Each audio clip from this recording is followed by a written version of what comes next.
শেখ হাসিনাকে লাইভে কথা বলতে দিলে বদলে যাবে ভারত বাংলাদেশ সম্পর্ক, এমন স্পষ্ট বার্তা দিয়েছিল বাংলাদেশ। কিন্তু ভারত কানে তোলেনি সে কথা। দিল্লিতে বসে গণমাধ্যমের সাথে কথা বলেছেন শেখ হাসিনা, আর তারপর যা হওয়ার তাই হয়েছে। রেগে মেগে আগুন বাংলাদেশ।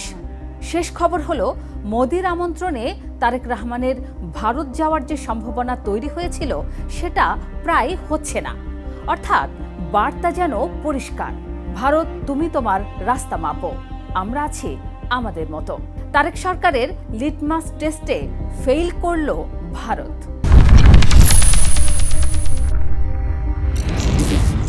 সম্পর্ক উন্নয়নে তারেক রহমানকে বারবার ভারতে ডাকছে মোদি সরকার। এই গত মাসেও রীতিমতো বিনীতভাবে তারেক রহমানকে ভারত সফরের আমন্ত্রণ জানালেন বাংলাদেশে নিযুক্ত ভারতীয় হাইকমিশনার। বললেন, ভারত অধীর আগ্রহ নিয়ে তারেক রহমানের জন্য অপেক্ষা করছে। এই ঘটনার পর অনেকে ভেবেছিলেন সম্পর্ক ঠিক করতে চেষ্টা করছে মোদি সরকার। শেষমেশ গত 5 আগস্ট হয়ে গেল যেন ফাইনাল পরীক্ষায়। পরীক্ষার নাম শেখ হাসিনাকে বলতে দেওয়া। ভারত খুব ভালোভাবে জানত শেখ হাসিনাকে কথা বলতে দিলে সম্পর্ক খুব খারাপের দিকেই যাবে। কিন্তু ফাঁস হওয়া এই প্রশ্নেও রীতিমতো ফেল করে বসল ভারত। দিল্লিতে 5 আগস্ট শেখ হাসিনার সেই সংবাদ সম্মেলন ঘিরে আসলে কি ঘটেছিল সেটা আরেকবার দেখা দরকার। শেখ হাসিনার কথা বলার পর বুধবার রাতেই পররাষ্ট্র মন্ত্রণালয় এক কড়া বিবৃতি দেয়। বিবৃতিতে শেখ হাসিনাকে বলা হয় পলাতক দণ্ডপ্রাপ্ত গণহত্যাকারী, আর অভিযোগ করা হয় দিল্লিতে বসে তিনি এবং তার সহযোগীরা বাংলাদেশ রাষ্ট্র ও এর জনগণের বিরুদ্ধে বিষাক্ত ঘৃণা ছড়িয়েছেন। 2024 সালের জুলাই অভ্যুত্থানের সহিংসতায় শিশু ও নিরীহ মানুষ নিহত হওয়ার জাতিসংঘের তথ্যকে অস্বীকার করার চেষ্টাকেও ইতিহাস বিকৃতির অপচেষ্টা বলে আখ্যা দেয় মন্ত্রণালয়। বলে, বাংলাদেশ কারো অনুগত রাষ্ট্র নয়। অর্থাৎ ঢাকায় এবার শুধু নিন্দা জানিয়েই থামেনি, ভাষায় স্পষ্ট বার্তা দিয়ে দিয়েছে। আসলে এই ক্ষোভের সুর আরও আগে থেকেই শোনা যাচ্ছিল। জুলাই গণ অভ্যুত্থানের বর্ষপূর্তি অনুষ্ঠানে ঢাকা বিশ্ববিদ্যালয়ে প্রধান অতিথির বক্তৃতায় স্বরাষ্ট্রমন্ত্রী সালাউদ্দিন আহমদ সরাসরি ভারতকে সতর্ক করে দেন। বললেন, আপনারা হাসিনা কার্ড খেলবেন আর বাংলাদেশের সঙ্গে বন্ধুত্বপূর্ণ সম্পর্ক চাইবেন। মনে রাখতে হবে দুটো বিপরীত। আশা করি ভারতের কর্তৃপক্ষ ও ভারত সরকার বিষয়টি বুঝবে। তার ভাষায় স্পষ্ট, শেখ হাসিনাকে রাজনৈতিক তৎপরতা চালাতে দিলে বাংলাদেশের সঙ্গে বন্ধুত্ব নিয়ে ভারতকে নতুন করে ভাবতে হবে। প্রশ্ন হলো, এত স্পষ্ট বার্তার পরও কেন দিল্লি সেই ঝুঁকি নিল? ভারতের দিক থেকে অবশ্য একটা কৌশলী দূরত্ব রাখার চেষ্টা শুরু থেকেই ছিল। সংবাদ সম্মেলনের আগের দিন অর্থাৎ 4 আগস্ট ভারতের পররাষ্ট্র মন্ত্রণালয়ের মুখপাত্র রণধীর জয়সওয়াল সাপ্তাহিক ব্রিফিংয়ে বলেন, এই অনুষ্ঠান বেসরকারি একটি সংস্থার আয়োজন, সরকারের কোনো সম্পৃক্ততা নেই, আর এই ফোরামের কোনো বক্তব্য ভারত সরকার সমর্থন করে না।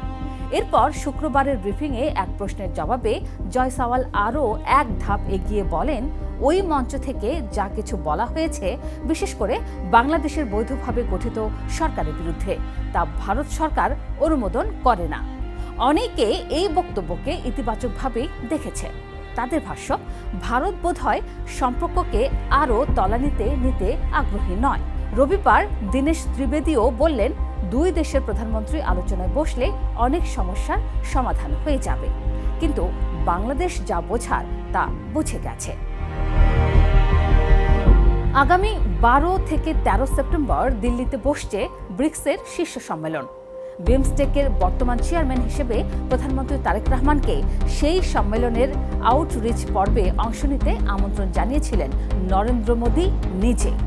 গত 14 জুলাই ভারতীয় হাইকমিশনের মাধ্যমে সেই কূটনৈতিক পত্র পররাষ্ট্র মন্ত্রণালয়ে পাঠানো হয়। কিন্তু বাংলাদেশ সরকারের একাধিক উচ্চ পর্যায়ের সূত্র জানিয়েছে, সাম্প্রতিক পরিস্থিতির পর প্রধানমন্ত্রীর সেই আউটরিচে অংশ নেওয়ার সম্ভাবনা কার্যত শেষ। অর্থাৎ মোদির নিজের হাতে পাঠানো আমন্ত্রণই এখন কার্যত ফেরত যাওয়ার পথে।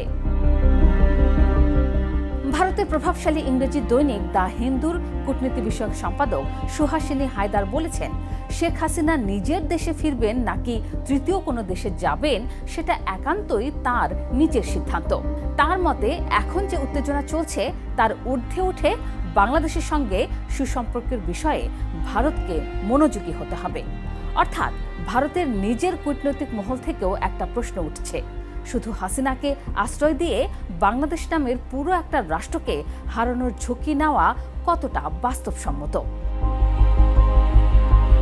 কূটনৈতিক পর্যবেক্ষক মহলের বিশ্লেষণ আরও গভীরে যায়।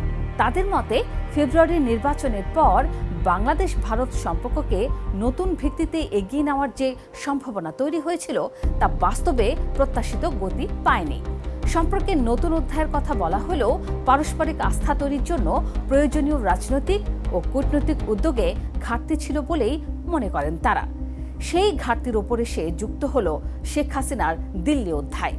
ফল যা হওয়ার তাই, সম্পর্ক আরেক দফা পিছিয়ে গেল।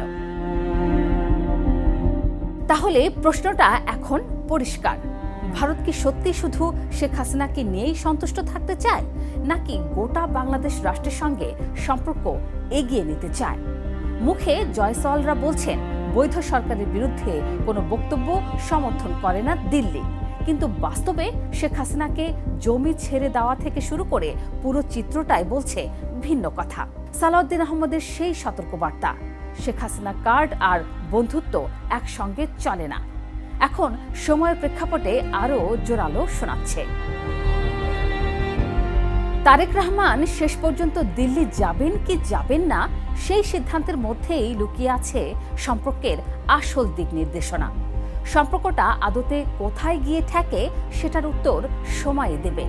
তবে এতটুকু স্পষ্ট, শেখ হাসিনাকে ঘিরে যে পরীক্ষা বাংলাদেশ ভারতের সামনে রেখেছিল সেই পরীক্ষায় আপাতত ফেইলই করে বসল দিল্লি।